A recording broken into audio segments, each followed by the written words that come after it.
చిన్నప్పుడు ఈ స్కూల్లో టీచరు పెద్ద పెరిగినాక ఏమైతామని అడిగితే డాక్టర్ అని చెప్పేదాన్ని.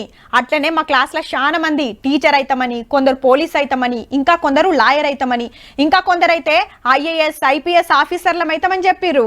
కానీ ఇప్పుడు చూస్తే టీచర్ అయిదాం అనుకున్నోళ్ళు ఇంటర్తో చదివాపి వ్యవసాయం చేస్తుంటే, ఏరే కొలువులు కొడదాం అనుకున్నోళ్ళు ప్రైవేట్ జాబులు చేసుకుంటా బతుకు బండిగ్గుకొస్తురు. గీ సార్ సుత గట్లనే అనుకోని ఉండొచ్చు.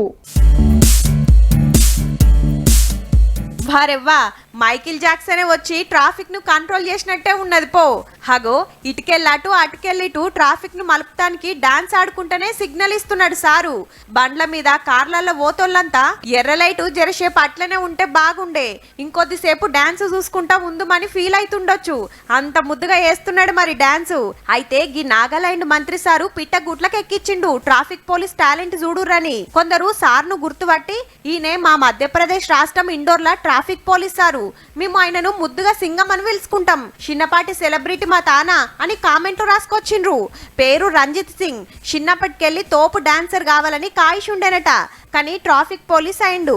అయితే 6 ఏళ్ల కిందనే ఇండోర్లా రోడ్ల మీద ఇట్లా డాన్స్ ఆడుకుంటా ట్రాఫిక్ కంట్రోల్ చేస్తుంటే ఒకరు వీడియో గుంజి సోషల్ మీడియాలకు ఎక్కిస్తే పొట్టు పొట్టు గిరికలు కొట్టి మనోన్ని సెలబ్రిటీని చేసింది. ఇక పోరలంతా సెల్ఫీల కోసం ఎగబడుడు పెట్టిర్రు. ఇంకా గమ్మతేందంటే గీ సార్ను చూసి అప్పట్లో ఓ స్టూడెంట్ సుత కొన్నొద్దులు రోడ్డు మీద డాన్స్ ఆడుకుంటా హెల్మెట్ పెట్టుకోవాలి, సీట్ బెల్ట్ పెట్టుకోవాలని ఎరక చెప్పింది. సార్కు సినిమా ఛాన్సులు ఏమన్నా వచ్చినాయో రాలేదో గానీ అంతకు మించిన పబ్లిసిటీ అయితే వచ్చింది పో.